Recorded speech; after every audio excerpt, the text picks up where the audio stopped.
के मामले में सहमति बन गई है। परिवार के एक सदस्य को अनुकंपा पर नियुक्ति और 50 लाख की आर्थिक सहायता पर सहमति बनी। राजकीय सम्मान के साथ अब अंतिम संस्कार भी होगा।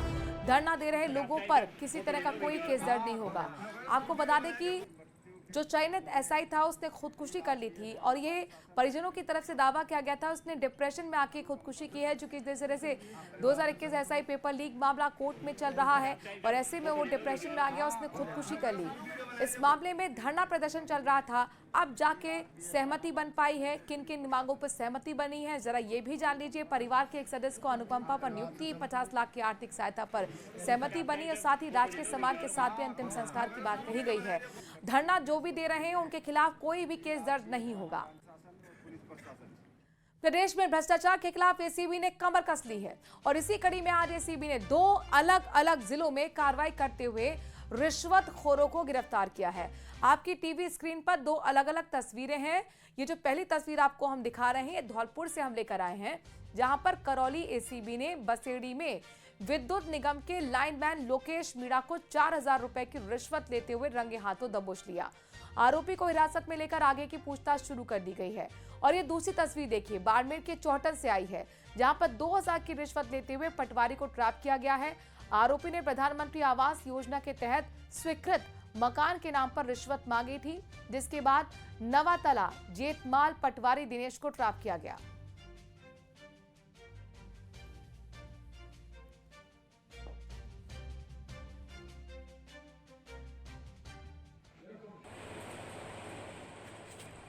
तो एसीबी पूरी तरह से एक्शन में नजर आ रही है। 2 जगह पर कार्रवाई की गई है। ये आपको तस्वीरें हम दिखा रहे हैं। पहली तस्वीर धौलपुर से आपको हमने दिखाई। करौली में देखिए बसेड़ी में विद्युत निगम के लाइनमैन जो लोकेश मीणा है, 4000 की रिश्वत लेते हुए धर दबोचा गया है। और ये बाड़मेर के चौहटन से भी खबर आई है, 2000 की रिश्वत लेते हुए पटवारी को ट्रैप किया गया है। एक बर्बादी ने ब्यूरो करौली पर एक तहरीर प्रस्तुत की कि मेरे पिताजी के नाम पर घरेलू विद्युत कनेक्शन है, जिसके भीतर में रेटिंग अधिक है और उसका बिल लाइनमैन द्वारा कम दिया जा रहा है। इस संबंध में मैंने उससे वार्ता की तो उसने बताया कि इसको मैं सेटल कर दूंगा। जब मैंने उससे बात की किस तरह सेटल करोगे, इसको मैं मीटर को बदल दूंगा और तुम्हारा नए सिरे से नया मीटर लगा देंगे और जीरो शुरू हो जाएगा। इसके लिए क्या लगेगा? प्रदेश के किसान खाद की किल्लत से जूझ रहे हैं। घंटों इंतजार के बाद भी उन्हें खाली हाथ लौटना पड़ रहा है, जिसे लेकर किसानों का आक्रोश बढ़ता जा रहा है। किसानों का आरोप है कि खाद की कालाबाजारी की जा रही है। ये रिपोर्ट देखिए।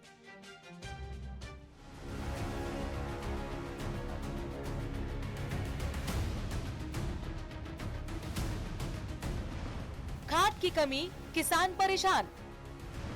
खाद की किल्लत, कालाबाजारी का आरोप। लंबे इंतजार के बाद भी नहीं मिल रही खाद।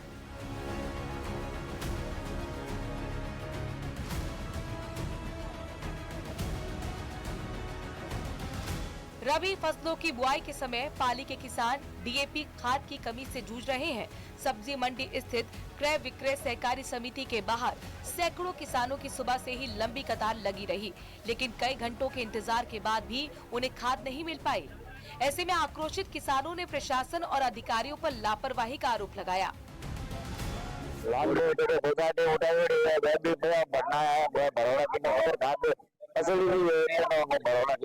नई खेती बोने के लिए खाद चाहिए।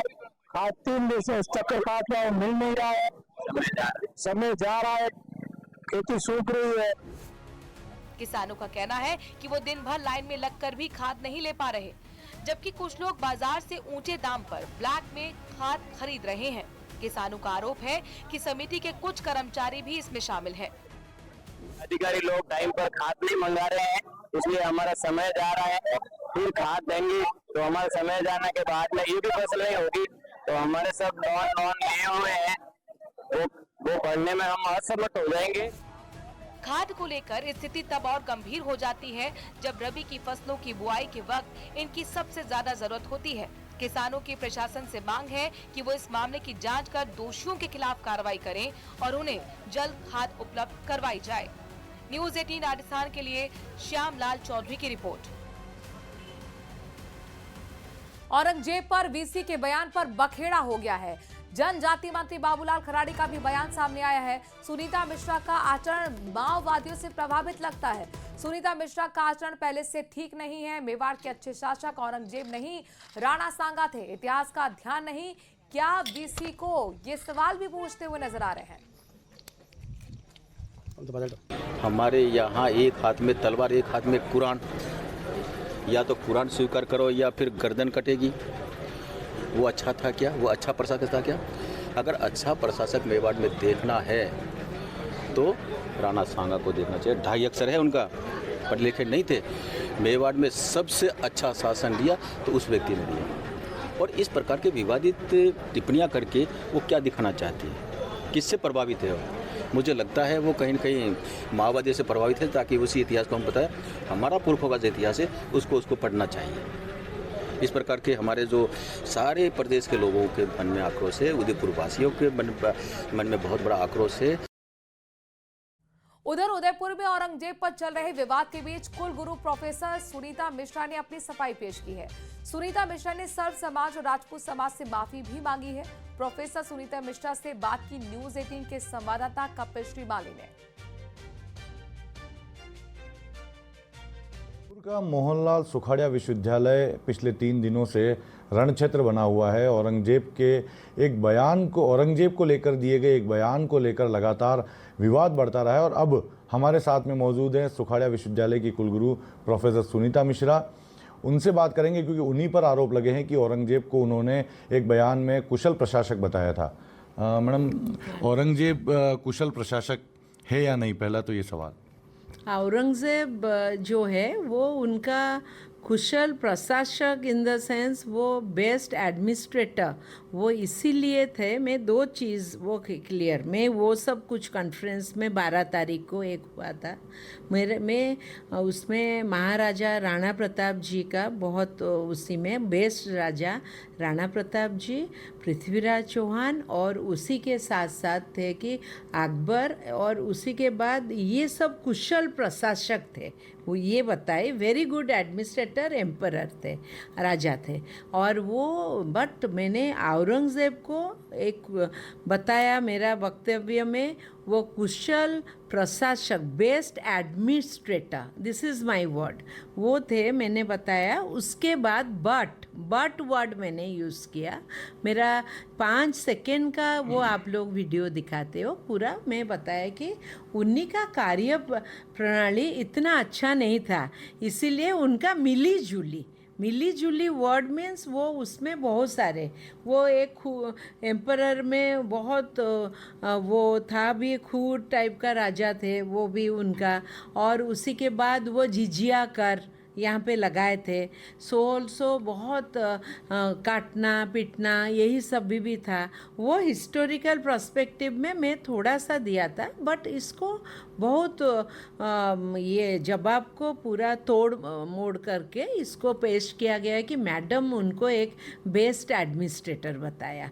मैं ऐसे नहीं, मेरा बट के बाद मेरा मिली जुली उनका रहा पूरा, वो बताएं। कुलगुरु प्रोफेसर सुनीता मिश्रा, जिन्होंने पिछले 3 दिनों से औरंगजेब को दिए बयान को लेकर चल रहे विवाद को लेकर स्पष्टता के साथ में अपनी बात न्यूज़ 18 राजस्थान के साथ साझा की है।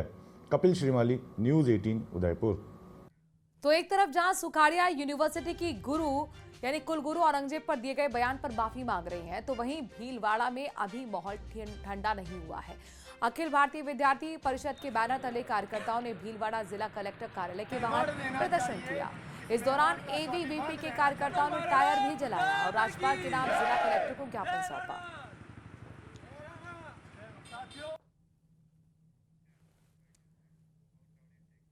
प्रदेश में पिछले सप्ताह ही जबरन धर्म परिवर्तन के खिलाफ बिल पास हुआ है। नए कानून के मुताबिक ऐसे अपराध के लिए 50 लाख का जुर्माना और आजीवन कारावास तक की सजा हो सकती है। इसके बावजूद अवैध धर्मांतरण करने वाले बाज नहीं आ रहे। श्रीगंगानगर जिले के अनूपगढ़ में धर्मांतरण के बड़े रैकेट का पर्दाफाश हुआ है। रिपोर्ट देखिए।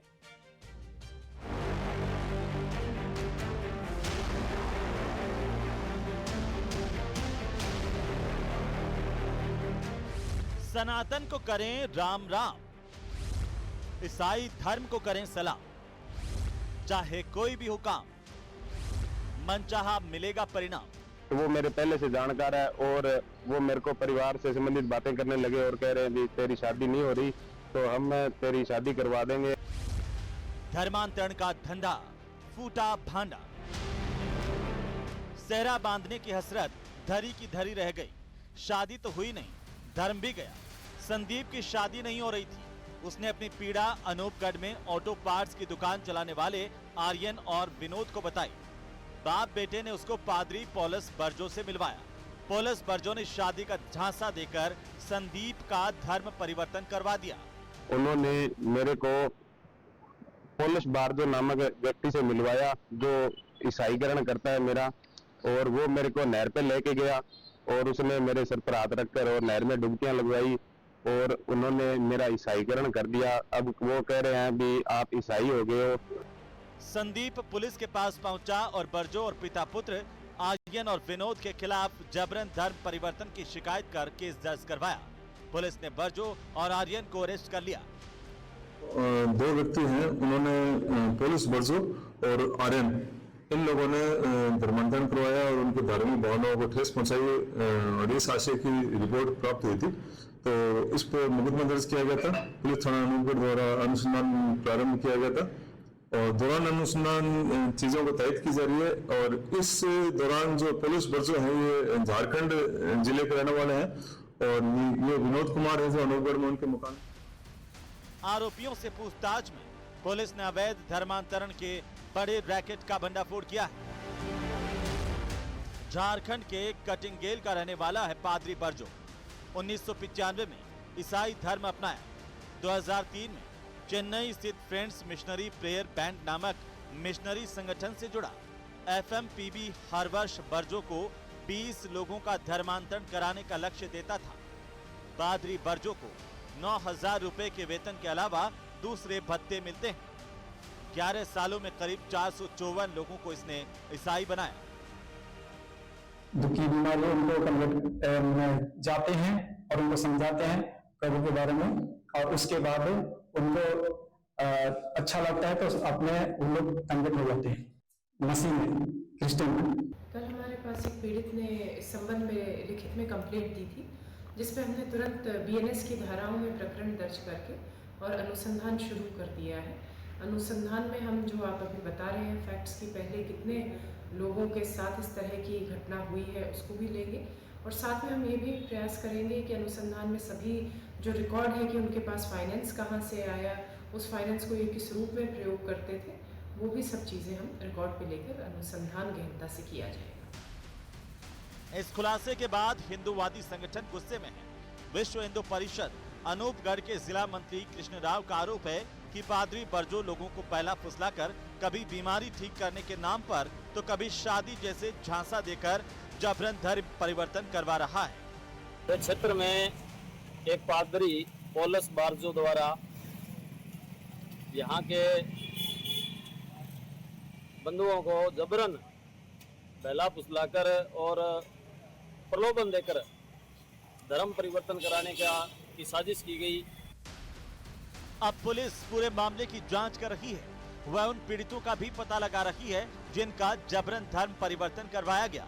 पुलिस पता लगाने में जुटी है कि यह गिरोह कितना बड़ा है और इसे फंडिंग कहां से हो रही है। फिलहाल श्री गंगानगर के अनूपगढ़ से धर्म परिवर्तन करने का सनसनीखेज मामला सामने आने के बाद में जहां एक और धार्मिक और हिंदूवादी संगठन के लोगों में खासा आक्रोश है, तो वहीं पुलिस के द्वारा भी पूरे मामले की गहनता से पड़ताल शुरू कर दी गई है।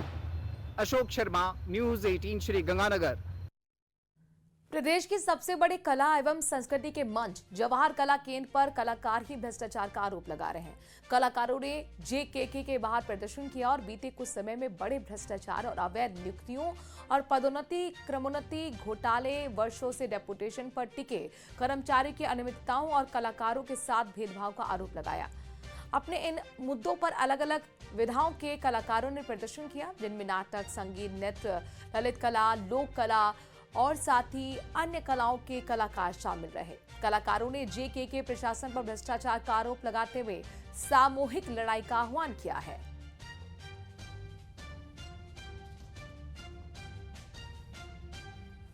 यहाँ पर पदोन्नति और प्रमोशन घोटाला है जो कि अभी पकड़ में आया है।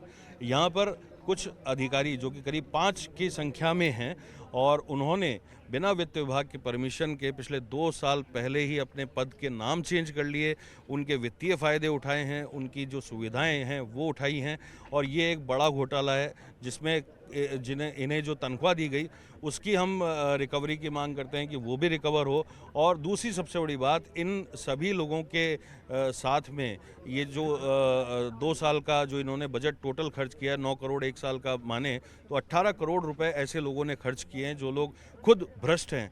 यहाँ जवाहरलाल केन में भाई भतीजावाद चल रहा है, मिली भगत से सारी चीज़ें हो रही हैं, कलाकार के साथ अन्याय हो रहा है, प्रमोशन, नियुक्तियाँ, ये सब धांधलियाँ हो रही हैं। इस पे तुरंत जांच करवाई जाए और जो भी दोष